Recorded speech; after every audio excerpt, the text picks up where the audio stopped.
In my paper with Richard Lowry from the University of Texas at Austin, we try to understand how the specific tasks that workers in finance perform will affect their compensation. We think this is an important topic because the financial sector is a big part of the economy. In the US, the financial sector represents 10% of US GDP. Also, a lot of the money that is flowing through the financial sector ends up being used to compensate workers. Typically, a Wall Street firm will use 50% of its revenues to pay its workers. So there's a lot of money that is flowing from the US economy to financial workers, and we try to understand how that works. So what we do in the paper is we propose a labor market model where financial firms compete for the services of a limited supply of skilled workers. And these workers can be allocated or they can be hired to become traders who speculate with other firms about the value of an asset, or they can be hired to create a surplus by finding profitable investment opportunities. So for the first task, what they do is a zero-sum game. They participate in a zero-sum game. They help the firm extract surplus away from rival firms. On the other hand, if these workers are hired to find profitable investment opportunities, like finding the next Tesla or finding the next Facebook, they create a surplus for the whole sector.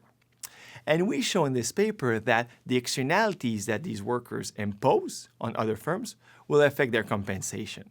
And by specifically modeling these tasks, like speculative trading or investment, we're able to talk about how the compensation and the employment of workers in finance can be affected by the investment opportunities, the liquidity needs, and the trading networks that we observe. So the key takeaway of my paper is that the specific tasks that workers perform in finance will have a big impact on how firms compete for their services. For example, take a financial engineer who is hired to find better ways to hedge interest rate risk. So that engineer, by innovating, by finding that better hedging strategy, will benefit his employer, but also all the other firms in the sector who will then be able to use this strategy to hedge their risks. So when firms bid for the services of this worker, when they're trying to compete for this worker, they're not as aggressive because they know they can still benefit from the innovation of that worker even though they don't hire this financial engineer.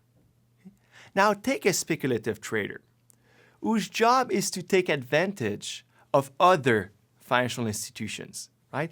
Take advantage of the counterparties, better value the securities that are being traded between his or her employer and their counterparties, right?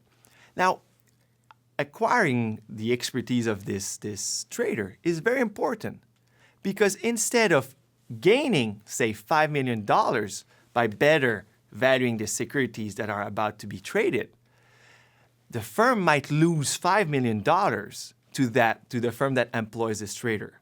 So we go from a profit of $5 million to a loss of $5 million. So now firms are willing to pay up to $10 million for the services of this worker. First $5 million for the profits that he creates, but also $5 million to make sure that this worker is not used against them. That second $5 million amount is what we call the difference premium. This is how much you're willing to pay for a worker to make sure he or she does not work for one of your counterparties and use his competitive advantage against you. Right? So that's one thing. That's a key insight. Another insight has to do with the interactions between different types of jobs. Right?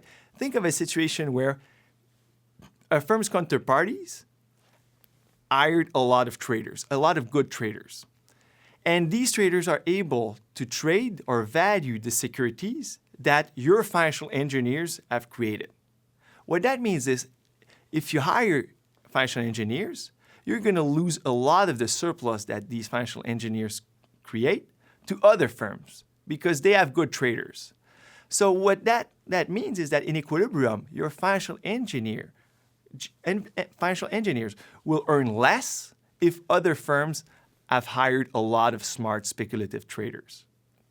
On the other hand, if other firms have hired a lot of smart financial engineers, that means they have created a lot of good securities that might need to be traded in the future. So the compensation you're willing to offer for your traders will go up if these guys have hired a lot of financial engineers.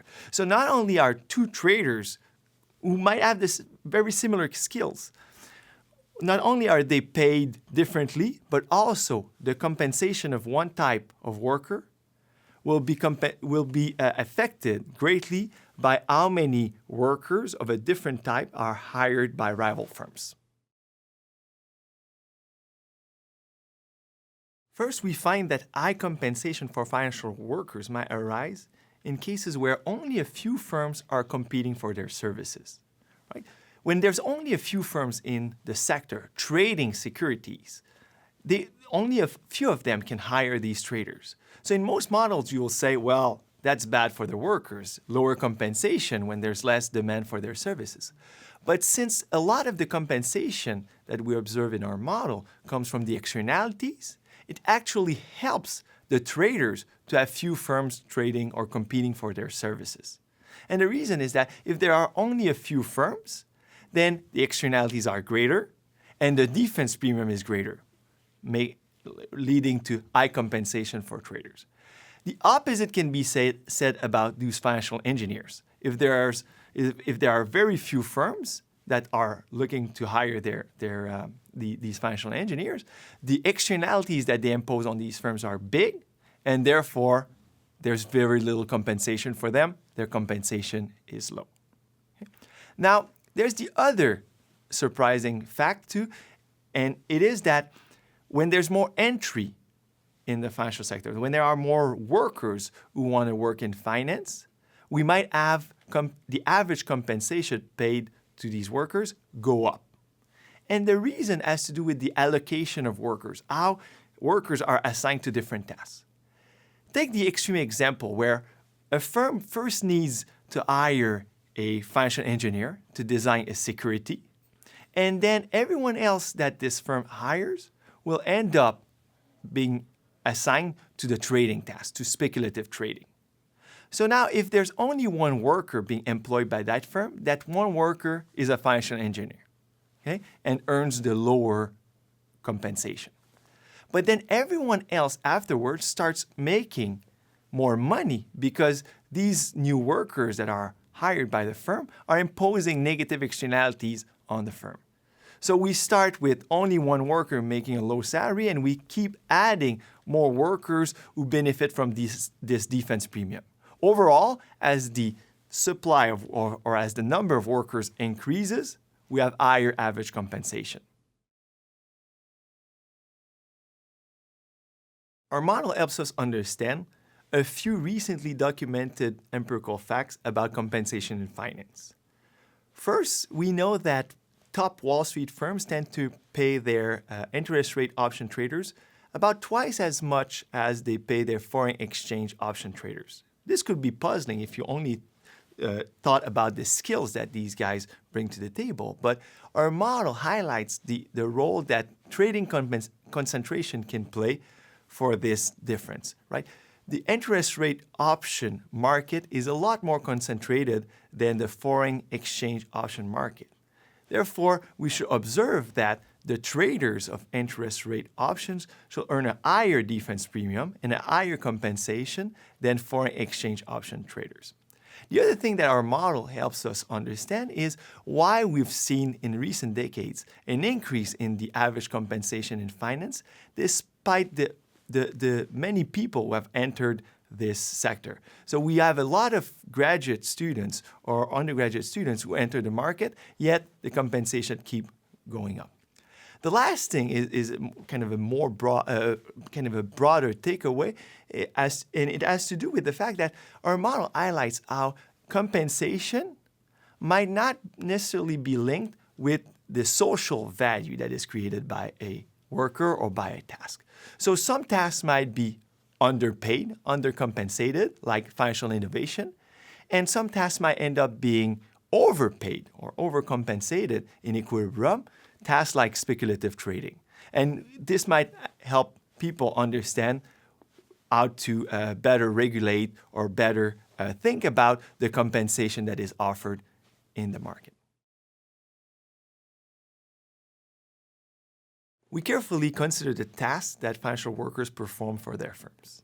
Right? Unlike in other industries where most workers help the firm produce goods, the workers in our model, they trade securities, which imposes negative externalities on other firms, or they find new financial innovation. They identify new financial innovations that will create a surplus for the whole sector.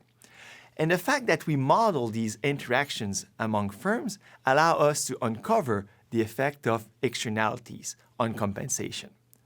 In a model without externalities, or where we don't look at the interactions across firms, we will see all workers with the same ability level making the same amount of money. But in our model, we have externalities among firms. The firms, when they bid for these workers, when they try to hire them, they consider these externalities as part of the equation. And in the end, what we get is that the workers who impose negative externalities on other firms, the speculative traders who are part of a zero-sum game, they earn more money, they have a higher compensation than the financial engineers, the bankers, and the other types of workers who impose positive externalities on the firms that failed to hire them.